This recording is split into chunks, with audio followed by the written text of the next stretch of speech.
गुलाम संदरी से निकाह के लिए अपनी रजामंदी जाहिर कर देता है। ये बात किसी तरह डाजी तक पहुंच जाती है कि गुलाम एक अनजान लड़की को अपने घर ले आया है। बगैर वक्त ज़ाया किए डाजी फौरन वहां पहुंच जाते हैं। सनदरी को देखते ही वो गुस्से से भर जाते हैं और गुलाम को डांटते हुए कहते हैं, मैंने तुम्हें सख्ती से मना किया था उसे यहाँ लाने से।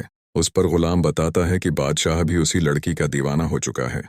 ये सुनकर डाजी परेशान हो जाते हैं और कहते हैं, अगर बादशाह ने उसे देख लिया तो वो उसे हर हाल में अपनी दुल्हन बना लेगा। उसे लेकर फौरन यहाँ से दौड़ चले जाओ, कम उस कम तब तक जब तक बादशाह की शादी कहीं और ना हो जाए। अगले दिन बादशाह के दिल में गुलाम के खिलाफ शक पैदा हो जाता है। दूसरी तरफ गुलाम खामोशी से सुंदरी को शहर से बाहर ले जाने की कोशिश कर रहा होता है, मगर रास्ते में अचानक बादशाह उनका रास्ता रोक लेता है।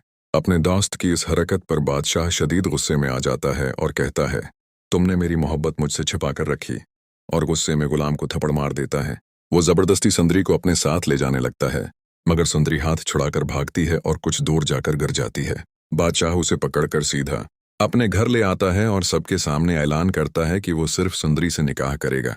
लेकिन सुंदरी साफ कह देती है, मैं सिर्फ गुलाम से मोहब्बत करती हूँ। ये सब सुनकर खर्शीद वहां आती है। जब उसे पता चलता है कि सुंदरी आशिक अली की बेटी है तो वो जज्बाती हो जाती है और सुंदरी को गले लगाकर कहती है, तुम मेरी ही बेटी हो। खर्शीद उसे अपने कमरे में ले जाती है, मगर सुंदरी को शक होता है क्योंकि उसे बताया गया था कि उसकी माँ बचपन में ही फौत हो गई थी।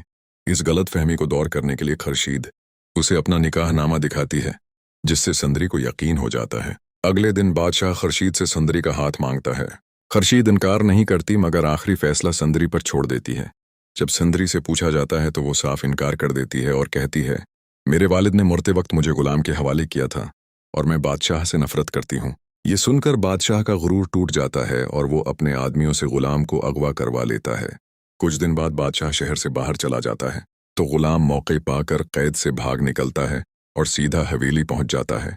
खर्शीद उन्हें मशूरा देती है कि उससे पहले कि बादशाह वापस आकर मसला पैदा करे, तुम दोनों फौरन निकाह कर लो। गुलाम जल्दी से मौलवी साहब को ले आता है और सुंदरी को दुल्हन बनाकर निकाह की तैयारी शुरू हो जाती है। जब सुंदरी से पूछा जाता है तो वो पूरे यकीन से कबूल है कह देती है। लेकिन जैसे ही गुलाम से सवाल होने वाला होता है, अचानक दरवाज़ा खुलता है और बादशाह वहां पहुंच जाता है। अपनी मोहब्बत को किसी और के साथ देखकर वो गुस्से में आ जाता है। गुलामों को पकड़कर कहता है, तुमने मेरे साथ धोखा किया, और गुस्से में बंदूक निकालकर इस पर निशाना तान लेता है। जैसे ही गोली चलती है, सुंदरी बीच में आ जाती है और गोली उसे लग जाती है। अब सबसे बड़ा सवाल ये है, क्या सुंदरी इस हादसे में बच पाएगी? हमारी राय के मुताबिक सुंदरी बच जाएगी और आखिरकार गुलाम और सुंदरी की मोहब्बत कामयाब हो जाएगी।